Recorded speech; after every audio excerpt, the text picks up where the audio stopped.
Capítulo 14, em serviço espiritual, continuação, né? A conversação prosseguiu em torno do amor. Bem-aventurados os que se renovam para o bem, exclamou Aulus, satisfeito, explicando que o verdadeiro amor é a sublimação em marcha, através da renúncia. Quem não puder ceder a favor da alegria da criatura amada, não sabe coroar-se com a glória do amor puro. Né?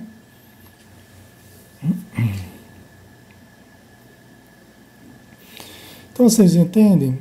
Aqui ele está falando ainda a respeito do Abelardo da Celina, né? Então o verdadeiro amor é a sublimação em marcha, através da renúncia. Quem não puder ceder a favor da alegria da criatura amada, não sabe coroar-se com a glória do amor puro, né? Muito importante isso aqui, né? Por quê? Porque, veja bem, se você vai ceder, se você vai renunciar a benefício da criatura amada, então aí realmente nós entendemos como um ato de amor. Né? Se é a criatura amada e você vai ceder, você vai abrir mão de algo, você vai favorecer algo em benefício da criatura amada, então de fato é uma atitude de amor. Eu falo isso porque frequentemente a gente ouve falar de atitudes de amor, mas relacionadas a situações em que o benefício, na verdade, se há algum benefício, é para a própria pessoa e não para a criatura amada. Eu não quero abrir mão de algo, eu não quero abrir mão de você, eu não quero que você esteja com ninguém, eu não quero que você, né? Quem está no plano espiritual, eu não quero que você case de novo, eu não quero perder o meu filho. Né? Então a gente chama isso de manifestações de amor, mas o verdadeiro amor é aquele que favorece, que renuncia, né? Para a alegria da criatura amada. Né? Quer dizer, eu favoreço para que a criatura amada tenha saúde, para que ela cresça, para que ela se desenvolva, para que ela amadureça. Eu favoreço para isso. Né? Então, efetivamente, eu estou agindo de forma coerente com o sentimento que eu digo nutrir, que é o sentimento de amor, né?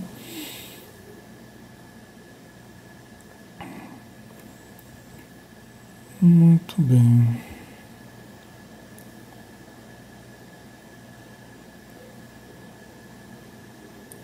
Então vamos lá. Vamos dar continuidade.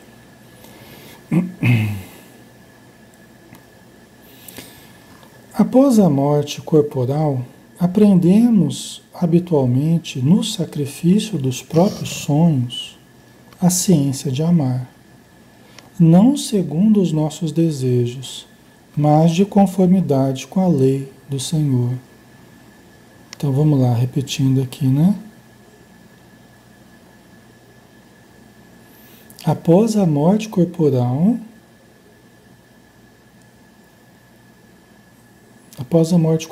aprendemos habitualmente no sacrifício dos próprios sonhos a ciência de amar.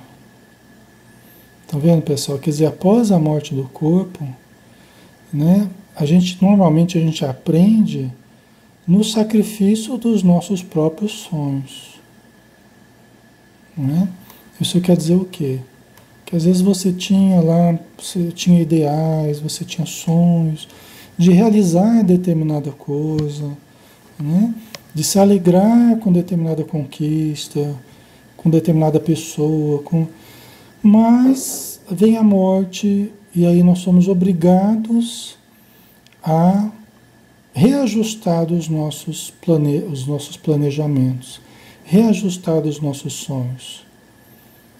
Né? A morte vem muitas vezes para realinhar os nossos desejos, né? Para que nós vivemos certas frustrações. Isso é importante. Para que a gente experiencie certas frustrações. Porque a gente imagina que bom, Deus sendo perfeito, Deus sendo amoroso, Deus vai me dar coisas boas, né? Então a gente parte desse princípio. Bom, Deus é um pai, Deus é amoroso, Deus vai me dar coisas boas. E eu relaciono como que coisas boas tudo aquilo que me agrada. Eu chamo de coisas boas tudo aquilo que me agrada. Aquele remédio amargo, geralmente eu não vejo como uma coisa boa.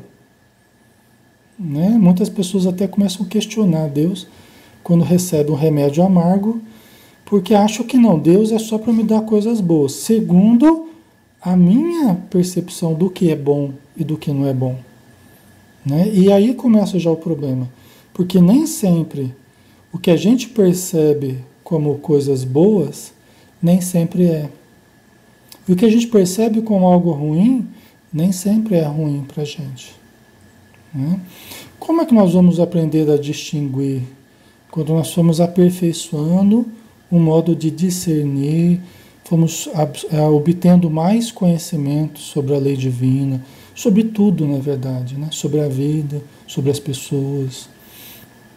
Então nós vamos aprendendo a discernir com mais profundidade, né? Vamos desenvolvendo a intuição também, que vai nos indicando, né, os melhores caminhos. Então, muitas vezes nós nos frustramos, por quê? Porque precisamos passar por certas frustrações. Aliás, nós só nos desenvolvemos psicologicamente, afetivamente, nessa encarnação, em cada encarnação, nós só nos desenvolvemos porque passamos por inúmeras frustrações. Né? Nós começamos a perceber que nem tudo é do jeito que a gente quer. Nem tudo é do jeito que a gente sonhou. Nem tudo é do jeito que a gente gostaria de controlar. A gente gostaria de controlar a vida, de controlar as pessoas, controlar o mundo. E aí quando nós vamos nos frustrando porque não temos esse poder, né, e essa ilusão vai se desfazendo, então nós vamos amadurecendo espiritualmente, emocionalmente, mentalmente, afetivamente. Né? Então, como diz aqui, né, como o Aulus está dizendo, após a morte corporal, aprendemos habitualmente no sacrifício dos próprios sonhos a ciência de amar, mas aí amar verdadeiramente, né? Não amar conforme as ilusões que a gente acreditava na Terra, né? Não segundo os nossos desejos, mas de conformidade com a lei do Senhor. Agora não é mais conforme os nossos desejos, mas é conforme a lei do Senhor. E o quanto eu conheço da lei do Senhor, né? É aí que está a questão. Por isso que eu estava dizendo, né? É preciso estudarmos, aprofundarmos, né? Senão a gente vai continuar tendo um discernimento superficial a respeito da realidade da vida, do afeto. Né? Vamos estar imaturos ainda, né? Nas escolhas, nas atitudes que a gente faz. Né? E isso será muito difícil para nós encontrarmos o equilíbrio emocional, o equilíbrio espiritual, mediante toda essa ilusão, toda essa imaturidade. Né? Por isso que é muito importante, para a gente ter uma visão mais profunda, a gente conhecer melhor a lei de Deus. Né? Aí como que isso se apresenta, né? Frequentemente após a morte? Mães obrigadas a entregar os filhos a provas de que necessitam. Pais compelidos a renovar projetos de proteção à família. Esposas constrangidas a entregar os maridos a outras almas irmãs, a outras mulheres, né? Esposos impelidos a aceitar a colaboração das segundas núpcias no lar de que foram desalojados. Encontramos tudo isso na vizinhança da Terra. Né? Na Terra e nas vizinhanças. Né? Vocês entenderam? Olha os desafios aí. Tem para todos nós aqui, né? Tem desafio para todo gosto aqui. Ó.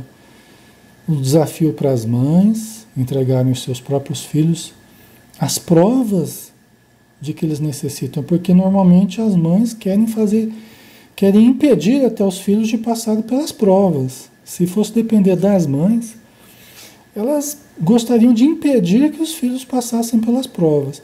As provas que fariam bem para os filhos. Mas se fosse depender só do amor materno, ainda sem muita maturidade, as mães gostariam de passarem elas no lugar dos filhos, né? Digam as mães de plantão aí, se não é assim, né? As mães e os pais também, né? O pai, né, também. Pais compelidos a renovar projetos de proteção à família. Às vezes o pai que quer proteger a família, né? E quer dar dinheiro para todo mundo, quer dar dinheiro para os filhos, quer deixar todo mundo na abastança. E a hora que ele desencarna, aí vê a família se desorganizar, os negócios se desorganizam, um começa a brigar com o outro, e daqui a pouco eles estão na miséria, a família inteira desesperada. E o pai que desencarnou gostaria de manter todos ali ainda sob os seus cuidados, sob a sua proteção, né? Com muito dinheiro, com muita gastança. Só que Deus tinha um outro projeto. Deus tinha um projeto para esse pai, para ele aprender realmente o que era preciso, né? Que muitas vezes não era tanto o dinheiro preciso, era preciso mais a formação moral, era preciso mais a convivência junto com os filhos, era preciso mais o afeto, né? Do que propriamente tanto dinheiro, né? A família precisava amadurecer passando por certas privações, né? Precisava todo mundo querer trabalhar, estava todo mundo muito acomodado. Vocês entendem? Então Deus tinha um outro projeto, e geralmente vai na contramão dos projetos que a gente tinha, que era de mais dinheiro, que era de mais conforto, de mais dependência daquele chefe da família, né? Geralmente os projetos nossos vão nesse sentido, né? Aí depois fala que esposas, né, constrangidas a entregar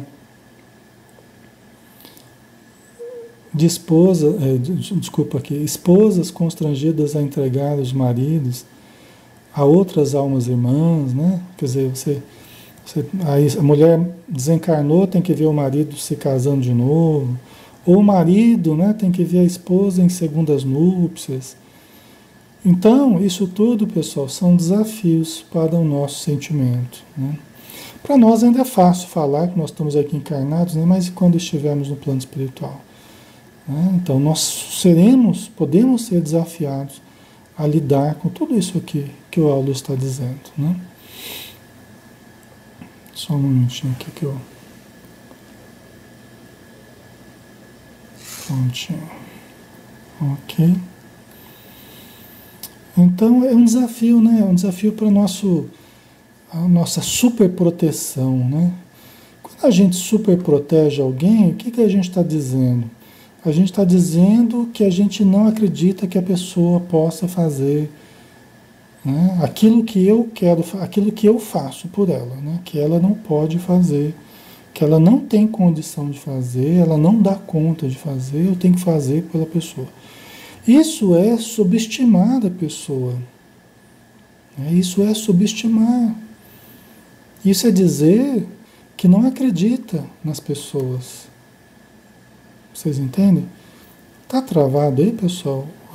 A impressão minha. Tá travando aí?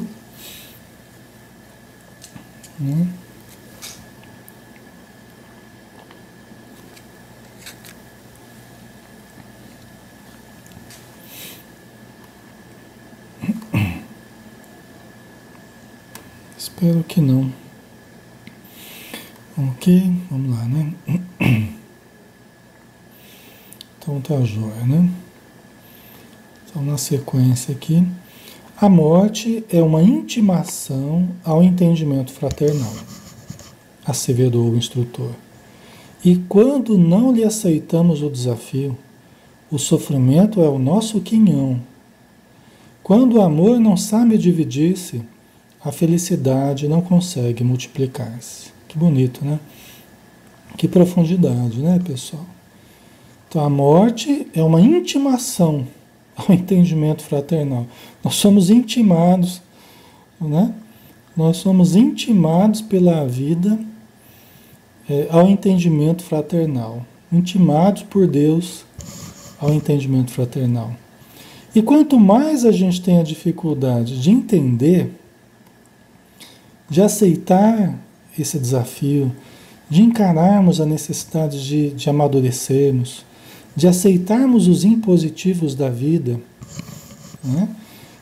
Quanto mais nós teimarmos e irmos contra a lei divina que vai no sentido da fraternidade, mais nós sofreremos. Mais nós sofreremos.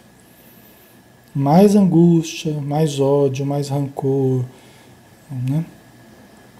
Por quê? Porque a pessoa, ela fica, o desejo dela entra em choque com a realidade da lei divina. E toda vez que o nosso desejo ficar teimando em contrapor a força da lei divina, sempre haverá sofrimento para nós.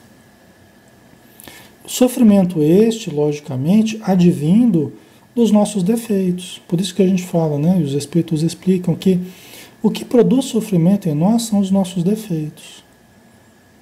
O que produz alegria, o que produz bem-estar, saúde, são as nossas virtudes. Então, os defeitos produzem sofrimento. Alexandre, eu estou sofrendo muito. É a manifestação dos defeitos. É que eu estou lutando contra a realidade. Estou teimando contra a realidade. Eu não estou vendo o lado bom das coisas, eu não estou vendo o lado bom das pessoas, eu não estou enxergando o porquê das coisas por falta de entendimento. Então, fico brigando ali com a realidade. Maior o sofrimento. Né? Por isso que é aquele conceito, né, que a árvore que não verga, ela se quebra, né? Então, nós precisamos vergar, né? Vem as tempestades, vem os ventos, a gente se verga para cá, se verga para lá, mas não quebra, né? A gente demonstra flexibilidade. Quanto mais dureza nos nossos corações, quanto mais inflexibilidade, né? Quanto mais incompreensão, falta de entendimento, maior o sofrimento. Maior o sofrimento, né? Faz sentido para vocês? Ok. Né? Por isso que quanto mais a gente avança, menos a gente sofre, né? Menos a gente sofre aquele sofrimento que depende de nós não sofrermos, né? Os tormentos voluntários que fala o Evangelho segundo o Espiritismo. Porque quantos tormentos a gente fica criando para a gente mesmo? São os tormentos voluntários. A gente se voluntaria a ficar sofrendo, né? E a gente poderia não fazer assim. A gente poderia fazer diferente, né? Então, a morte, ela faz isso com a gente, né? A morte, ela nos intima ao entendimento fraternal. Quando não lhe aceitamos o desafio, o sofrimento é o nosso quinhão. Quando o amor não sabe dividir-se, aquela história de você deixar que o marido case com outra pessoa, você morreu, você está no plano espiritual, né? O marido está ali ainda precisando de uma companheira, alguém que ajude a cuidar das coisas, né? A passar os anos que tem que passar na Terra, ou a esposa que está na Terra ainda precisa casar novamente, o filho, a família, tudo isso que a gente já conversou. É o amor que se multiplica, o amor que se divide, né? A felicidade que se multiplica, né? Então é preciso a gente aprender essa lição, né? Nem tudo será do jeito que a gente quer, mas do jeito que será possível, né? Que será o necessário. Ok? Nesse ponto, isso tudo foi importante, pessoal, até porque tem a ver com o que a gente vai estudar depois aqui, viu? Tem a ver com o caso do Libório e da namorada dele, que ele desencarnou e a namorada ficou, e o Libório estava obsediando a namorada, estava vampirizando a namorada. A namorada estava enfraquecida, né, atordoada, caminhando para uma alienação. E o Libório ali em cima dela, né? Só que o Libório foi atendido na reunião mediúnica, está sendo tratado num posto de socorro, e agora é a moça que está desequilibrando. Vamos entender isso daqui a pouco, tá? Então vamos lá. Veja como tem a ver com o que a gente está falando, né? Nesse ponto, Celina e Abelardo chegaram. Vinham eles reconfortados, felizes. Abelardo, em companhia da esposa, parecia mais leve e radiante, como se lhe absorvesse a vitalidade e a alegria. O grupo partiu, e a breve tempo penetrou nebulosa região dentro da noite. Estão indo para uma região no umbral, né? Uma região, um posto de socorro próximo à Terra, por onde muitas vezes se levam os atendidos nas reuniões mediúnicas, né? Frequentemente se levam para determinados postos de socorro, né? Às vezes no ambiente do próprio centro, às vezes em determinado posto de socorro, conforme as possibilidades, né? De cada local, né? A capacidade de cada local, tal. Nós não sabemos ainda muito bem, porque para a gente saber exatamente como funciona, a gente tinha que estar no plano espiritual, né? Os astros desapareceram, né? Quer dizer, as estrelas do céu, tal, desapareceram. Parecia que o piche gaseificado era o elemento preponderante naquele ambiente. Então, olha o ambiente para onde levaram o Libório após o atendimento, até pelas condições dele, dependendo do tipo de espírito, da condição do espírito, não se pode levar para ambientes muito melhores, né? É preciso um trabalho de adaptação, tá? Então, eles atravessaram uma região que parecia que tinha piche transformado em um piche gaseificado, né? Gasoso, uma coisa no ar, um piche, né? É como se fosse o ar que eles respiravam, né? Em derredor, soluços e imprecações proliferavam, mas a pequenina lâmpada que Abelardo empunhava não lhes permitia enxergar senão o trilho estreito que eles percorriam. Então, eles estavam andando, né, numa trilha estreita, em meio a essa noite escura, sem estrelas, porque o ambiente todo parecia aquele piche gaseificado, né? Um ambiente bastante tétrico, assim, né? Nos parece. Ok, vamos lá. A gente sabe, né, que as redondezas da Terra, né, se constituem de ambientes como este, tá, pessoal? Disso para pior, tá? Essa é a região que vai desaparecer, né, em torno do planeta com a regeneração, né? Minutos depois, o grupo atingiu uma construção mal iluminada, em que vários enfermos se demoravam, sob assistência de enfermeiros atenciosos. Era, segundo Aulus informou, um hospital de emergência, dos muitos que se estendem nas regiões purgatoriais. Tudo ali revelava pobreza, necessidade, sofrimento. Este é o meu templo atual de trabalho, disse-lhes Abelardo, orgulhoso de ser ali uma peça importante para o serviço, né? Então, vocês viram o ambiente que o Abelardo, que nós vimos, né, o marido da dona Celina, é alguém que deu muito trabalho durante a vida. O esposo da dona Celina, a dona Celina teve que enfrentar legiões compactas das trevas, enquanto estava ali casada com Abelardo, né, até que ele desencarnou e tal. E ele tentou obsediar ela, não conseguiu, tentou vampirizá-la, não conseguiu. E aí, a muito custo, com a ajuda de amigos na Terra, no plano espiritual, a reunião mediúnica, atenderam a Abelardo.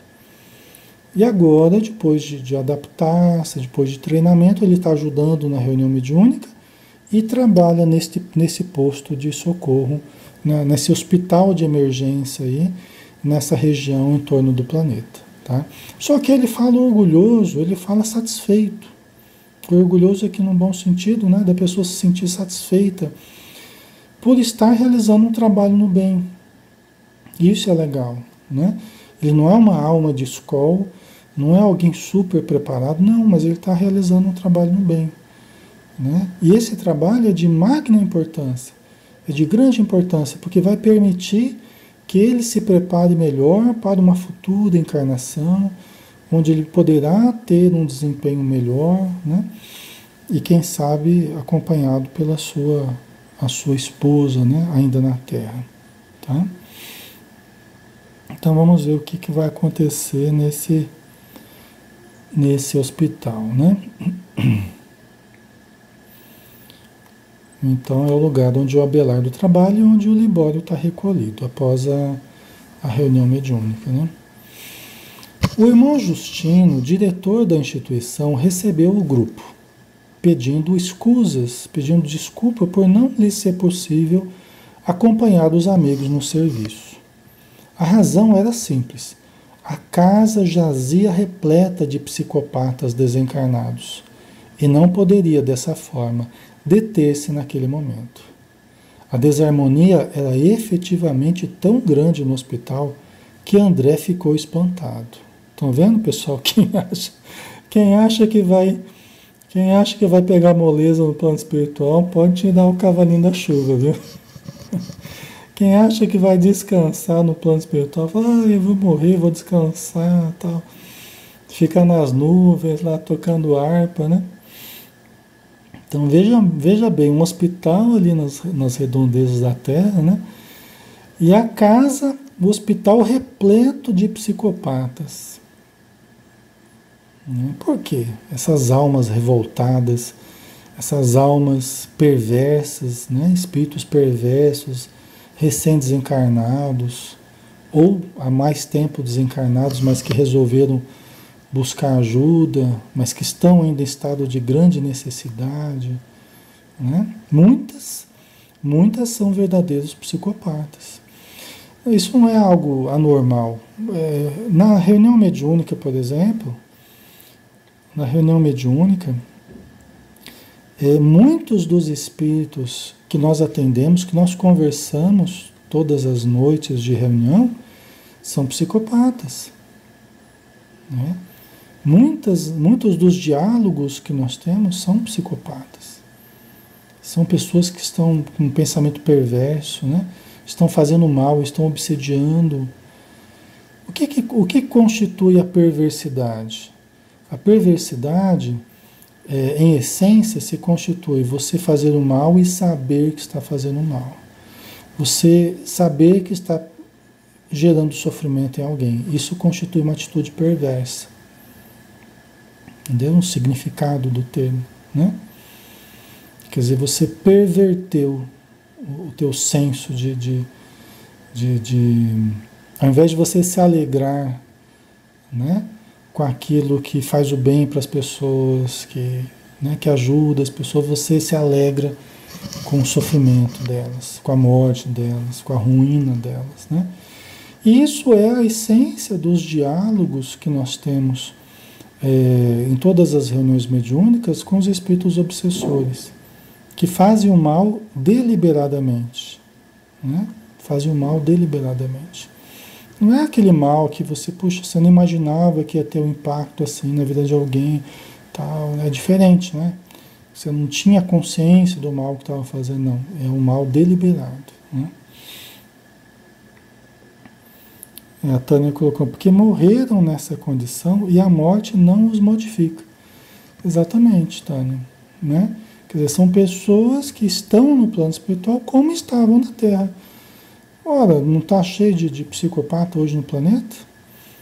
Né? A gente não vê pessoas que estão fazendo mal deliberadamente, né? Então estão gerando prejuízos individuais, coletivos, né? E não estão nada preocupados com isso. O cinismo predomina, o sarcasmo, a ironia, o deboche, né?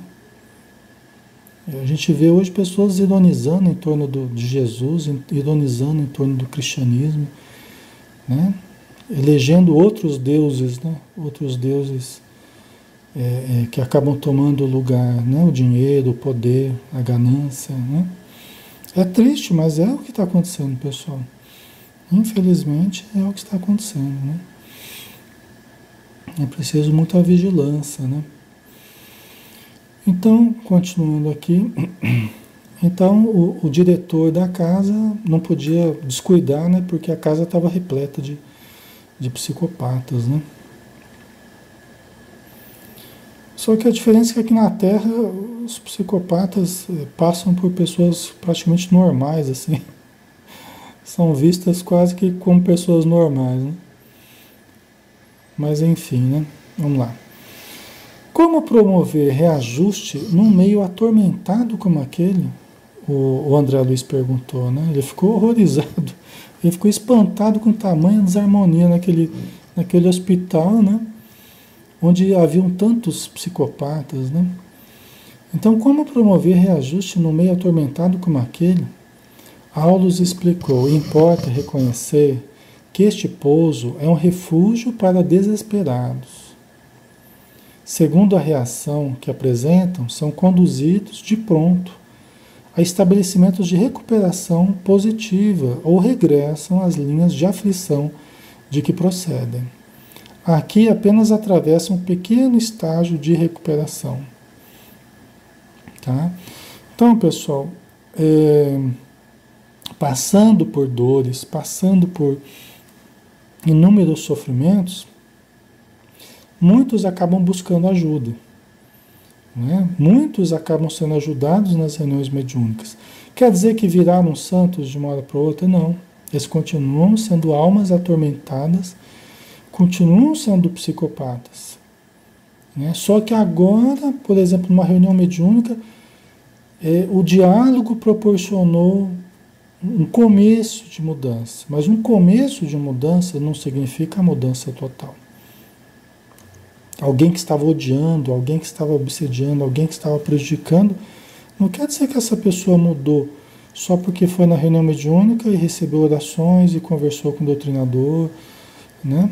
E encontrou com a sua mãe, por exemplo, encontrou com seu filho, com a sua esposa e chorou, né? Isso é o começo da mudança, não é a mudança total. Tá? Por isso que ele pode ser levado a um ambiente assim e pode se mostrar no seu ódio ainda, pode se mostrar ainda na sua revolta. Só de lembrar da pessoa a quem ele estava ligado, quem ele estava obsediando, só de lembrar ele já começa a ficar com raiva de novo. E já entra em crise, ele já quer ir embora, me deixa embora daqui e tal. Eu já conversei com muitos que foram ajudados, depois voltaram. Várias vezes foram ajudados, voltaram. E de vez em quando tem outros que aparecem, que a gente ajudou, que volta, né? Para a gente conversar de novo. Tem espíritos que chegam falando já, eu conversei com você, né? Eu estava lá, mas aquilo não é para mim, não, aquele ambiente não, né? Eu não aguento ficar longe daquela pessoa que ele está obsediando, né? Então não é uma coisa assim, um banho milagroso, né? Uma reunião mediúnica, uma doutrinação, não é um banho milagroso, é apenas o começo da mudança, né? Alguns acabam indo para lugares melhores, depois de um período de reajustamento, né? Outros logo retornam para as regiões de onde procederam, as regiões espirituais e as pessoas a quem eles estavam ligados, continuando o processo de obsessão, né? Outros acabam sendo preparados para a reencarnação. Alguns precisam rapidamente serem localizados na matéria, né? Aí depende do caso, né? Tá?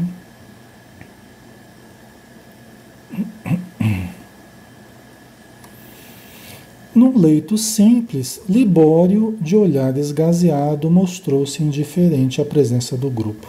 Você vê que ele estava ainda de olhar esgazeado, mostrando certa alienação. Você vê que ele estava indiferente à presença do grupo, né? Exibia o semblante dos loucos, quando transfigurados por ocultas flagelações. Examinando-o, Aulus informou: o pensamento da irmã encarnada que o nosso amigo vampiriza está presente nele, atormentando-o. Acham-se ambos sintonizados na mesma onda. É um caso de perseguição recíproca. Estão vendo a importância disso aqui?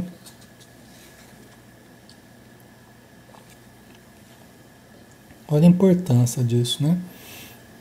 Quer dizer, o Libório ali de olhar esgazeado, expressão de louco, como quem estava vivendo flagelações, né? Conflitos íntimos, né? Dores ocultas, né? E aí o Aulus olhou um pouquinho, examinou e falou, ó, o pensamento da irmã que ele estava vampirizando, né? Até a reunião mediúnica que ele foi retirado de perto dela, o pensamento dela está nele, atormentando ele. Quer dizer, ela de longe está vibrando, ela está irradiando para ele, está atormentando ele, né? Acham-se ambos sintonizados na mesma onda. É um caso de perseguição recíproca. Veja que às vezes a gente interpreta, frequentemente a gente interpreta, que é só o obsessor, o desencarnado, que está obsediando, que está vampirizando o encarnado, quase como se o encarnado fosse uma vítima inerme, né? Uma vítima em defesa daquela obsessão, daquela vampirização, tal. Bom, a gente sabe que não é assim, né? Sempre há uma sintonia, tal. Mas a gente acha que há uma predominância, geralmente, muito maior do desencarnado. E em muitos casos é o que acontece mesmo. Mas outros casos, como o do Libório aqui da sua namorada, né? A gente vê que se divide. Parte da responsabilidade é dele e parte da responsabilidade é dela, bem meio a meio. Por quê? Porque um está perseguindo o outro. Poderia ser uma outra jovem que o Libório estava ali, sim, sintonizado com ela e tirasse de perto dela os espíritos amigos, afastasse ele de perto dela, e aí ela começasse a recuperar, e aí começasse a aliviar e vai melhorando tal, e graças a Deus, nossa, eu consegui, né? Mas não é o caso dela aqui. Ela sentiu muita falta do Libório e está atormentando ele com o pensamento de saudade, né? De ausência, de carência dele, no caso aqui. Tá? Vamos lá. Então é uma perseguição recíproca, é uma obsessão recíproca aqui, né? Um está obsediando o outro.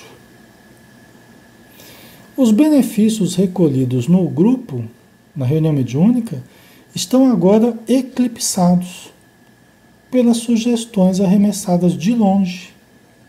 Quer dizer, todo o benefício que o Libório teve e que ela também teve durante a reunião mediúnica, por agora está suspenso esse benefício, né? Por quê? Porque a moça está mandando pensamentos de longe que estão atormentando ele. E certamente atormentando ela também, né? André observou que há muitos médiuns assim na Terra, aliviados dos vexames que recebem por parte de entidades inferiores, depressa reclamam-lhes a presença, religando-se a elas automaticamente, embora o propósito dos amigos espirituais de libertá-los. Né? Vocês entenderam? Aí o Aulus, ele aproveitou para dar um ensinamento aqui, né? Na verdade, o André, né, que lembrou isso aqui, né? O próprio André Luiz que lembrou, né? Ele falou assim, isso aqui está parecendo o que acontece com muitos médiuns na Terra. Né? Por que muitos médiuns? Porque às vezes com a facilidade da mediunidade de sentir certas influências e até o médium funcionando como um certo ímã de atração para determinados espíritos, né? Acabam se acomodando a esses espíritos que são ligados a eles, médiuns, né? Acabam tão bem se aclimatando a esses espíritos que quando são retirados de perto do médium, logo o médium sente falta e reclama a ausência daquele espírito, né? Às vezes é uma paixão, às vezes é um vício, às vezes sempre tem ligações com carências, com conflitos, com inseguranças, com medos, né? Com vícios, sempre tem a ver com o nosso lado sombra. Para nos ligar a esses espíritos sofredores, revoltados, viciosos, tal, sempre tem a ver com o nosso lado sombra. Sempre tem a ver com os conflitos, né, que são a tomadinha onde eles colocam o plug deles ali, em nós. Tá? Certo? Então, às vezes a pessoa está pedindo, ela está pedindo alívio, né? Ela está pedindo alívio, está pedindo ajuda e ora para os espíritos amigos, tal. Mas com uma mão ela pede, com a outra mão ela rejeita, né? Por quê? Porque determinada presença causa problemas orgânicos, por exemplo. Aqui é um exemplo, né? Às vezes uma determinada presença causa problemas orgânicos, então ela pedindo ajuda, nossa, eu estou sentindo uma presença que está causando dificuldades orgânicas e tal. Mas ela não percebe, ou não quer perceber, que é a mesma influência que produz aquele problema orgânico é a influência que também gera determinadas paixões nela. Entendeu? É a mesma influência que gera determinadas paixões, que usufrui de determinados vícios com ela. Então ela quer o alívio das dores que ela está sentindo, mas não quer a mudança real da mudança das paixões, né, dos vícios e tal. Ela não quer se libertar disso. Ela quer o alívio, mas ela não quer a mudança comportamental. Por isso que, de um lado, ela pede ajuda. Aí os espíritos querem libertá-la daquela presença perniciosa, né, que ela mesma atrai. Mas, tão logo ela se vê liberta, ela sente a falta, porque aquela presença alimentava aquela paixão que ela gostava, né? Eu acredito que tenha ficado claro, né? Ok. Deixa eu ver o que a Maria Lígia pergunta. Essa conexão pode também ocorrer entre encarnados, alterando o nosso desempenho diário? Sim, Maria Lígia, pode porque existem muitas obsessões entre encarnados, né? Muitas dependências, muitas carências, muitas chantagens emocionais. Existem verdadeiras obsessões entre encarnados, né? Enquanto um domina, o outro se fragiliza. Enquanto um assume o poder sobre a vida da pessoa, a pessoa transfere a responsabilidade para o outro, né? Para aquele que tem o poder, e acaba abrindo mão do próprio desejo, né? Da própria energia, do exercício do livre-arbítrio. Tá? Tudo isso provoca, sim, alterações na nossa psicologia, no nosso emocional, na nossa saúde ao longo do tempo. Tudo isso provoca alterações profundas em nós. Tá? Ao longo do tempo, pode gerar vazio existencial, perda de energia, depressão, né? Desânimo, entre outras coisas, né? Frustração, né? Tudo isso e muitas outras coisas, né? Finha Santos, pensamento positivo muda a vida da gente. Exatamente. Isso é uma das coisas que é preciso cultivar, né? Pensamento positivo, autoconhecimento, né? Se conhecer em profundidade, conhecer a vida e conhecer-se, que é tão importante, né? O autoconhecimento, o autoamor, assim como o halo-amor, né? O amor aos outros também, é o remédio ideal. O autoamor e o halo-amor, né? Juntos com o autoconhecimento, né? Isso tudo faz que as virtudes se desenvolvam, né? Então a gente falou agora há pouco que os defeitos são responsáveis pelos pelo sofrimento e as virtudes pela felicidade. Então, quando a gente trabalha pelo desenvolvimento das virtudes, estamos trabalhando a passos seguros para a estruturação da nossa felicidade, né? Que logicamente não é aquela felicidade rósea, né, de um chão de flores rosados, tal, não é essa felicidade, mas é a felicidade feita de uma interpretação mais positiva da vida, mais confiante, mais sábia, mais amorosa, né? Mais produtiva. Tudo isso já é felicidade. Aquele que aprende a servir, né? É sempre mais feliz aquele que aprende a servir do que aquele que só é servido o tempo todo, né? Certo? Então, vamos lá. Nós temos alguns minutos ainda, né? Nós começamos bem mais tarde. Enquanto não se modificam suas disposições espirituais, favorecendo a criação de novos pensamentos, jazem no regime da escravidão mútua, em que obsessores e obsediados se nutrem das emanações uns dos outros. Aí não tem coitadinho, nem de um lado nem de outro, pessoal. Aí não tem vítimas. Aliás, na lei divina não existem vítimas na visão profunda, vamos dizer assim, né? Na essência, não existe a vítima, né? Porque todos somos seres antigos, somos seres vividos, né? Somos seres que estamos construindo a nossa vida, né? Então, não somos vítimas da vida, nem das pessoas, nós somos construtores da nossa vida. Então, agindo, a gente acaba gerando consequências, e a gente sofre as consequências dos nossos atos, né? Não somos vítimas. Ah, mas se não é vítima, então não adianta ajudar? Adianta, ora, não é porque nós não somos vítimas que nós não vamos ajudar uns aos outros. Vamos ajudar o obsediado, vamos ajudar o obsessor, vamos ajudar a nós mesmos, porque se a gente não ajudar a nós mesmos, nós não vamos conseguir ajudar nem o obsediado nem o obsessor, né? Precisamos ajudar a nós mesmos em primeiro lugar, para termos condição de ajudar os outros, né? Então, mas não existem vítimas, né? Não existe. Somos cada um de nós arquitetos da nossa própria existência.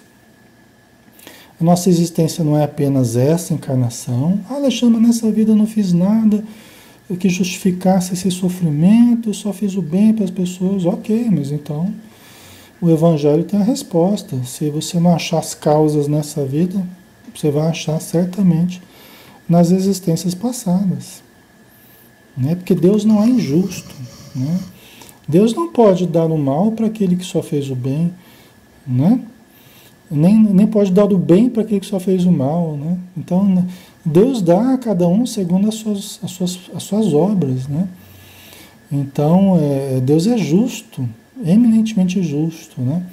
É lógico que o bem que a gente já fez algum dia para as pessoas, o bem que a gente já fez em algum lugar, em algum dia, conta a nosso favor.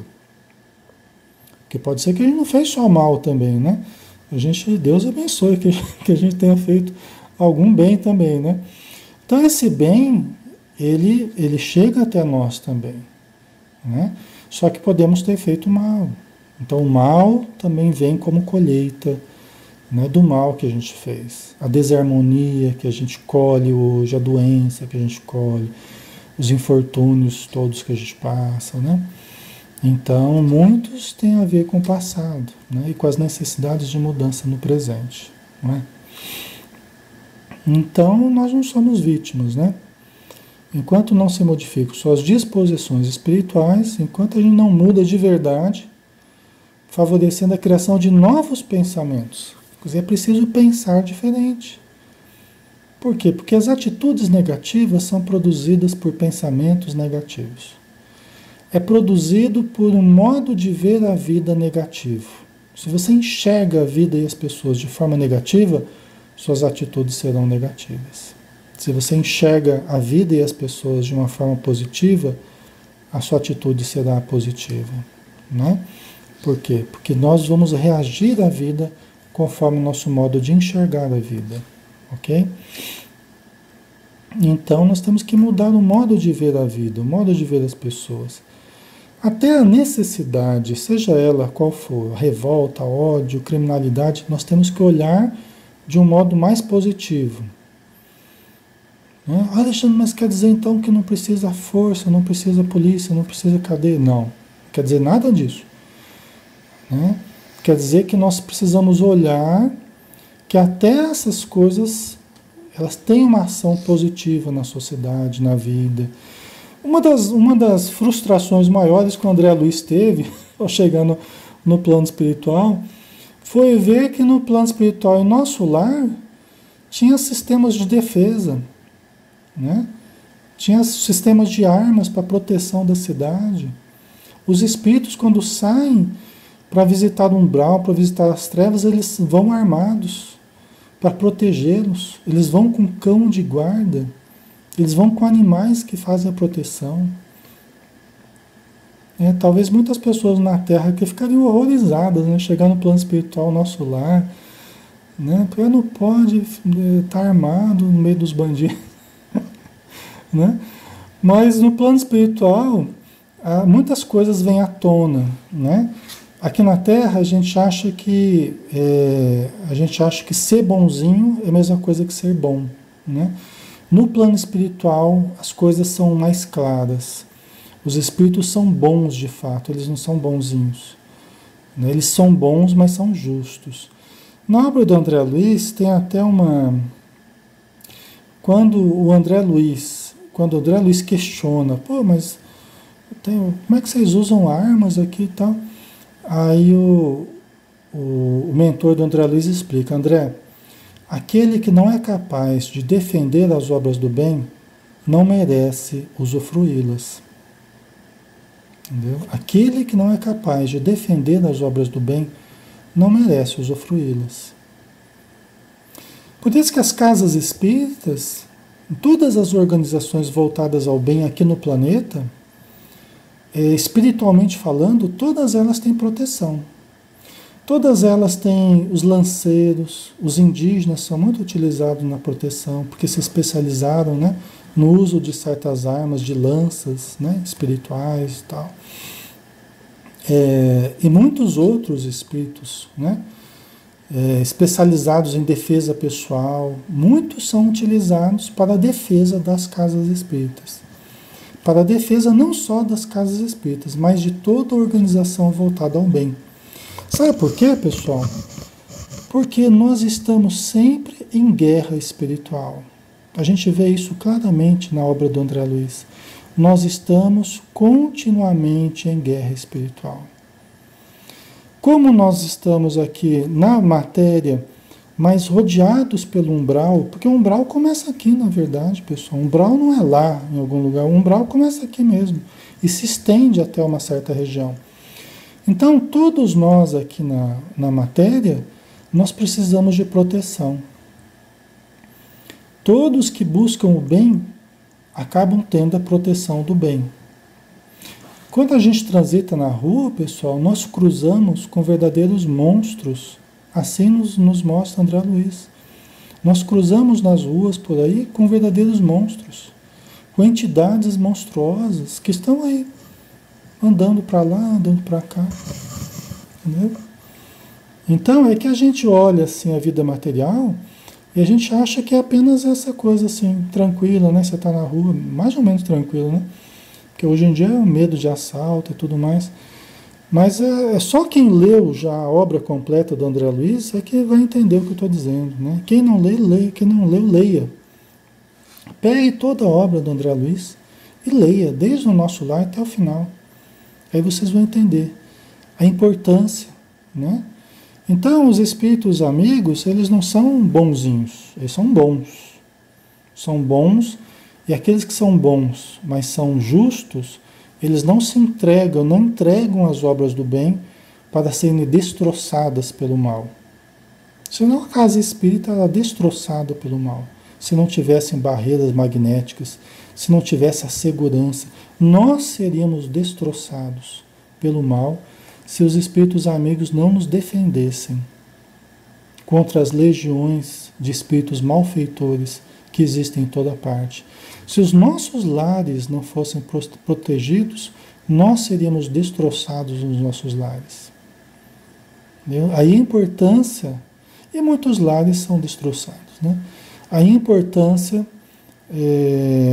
do evangelho no lar, a importância da prece, da leitura elevada, tá? Porque isso favorece a proteção espiritual. Cria barreiras magnéticas em torno de nós, né? Então, pessoal, não tem almoço grátis, né? Como diz, não tem. Nós precisamos fazer valer a pena. Toda a proteção que a gente recebe, a gente tem que ajudar, né? Para que essa proteção consiga efetivamente nos proteger, né? Gente, o último slide de hoje. Eu prometo que acaba. Vamos lá. Libório estava mais angustiado e mais pálido. Parecia que uma tempestade interior pavorosa e incoercível o empolgava. De fato, em instantes, sua esposa, desligada, na verdade não era a esposa dele, né? Era a namorada, pelo que falar, né? Em instantes, sua esposa, desligada do corpo denso em momento de sono, apareceu no recinto, reclamando feroz. Libório, Libório, por que te ausentaste? Não me abandones. Regressemos para a nossa casa. Atende, atende. Né? Então, era a moça lá que estava agora pedindo o retorno do Libório. Sentiu falta dele e está pedindo o retorno dele. Né?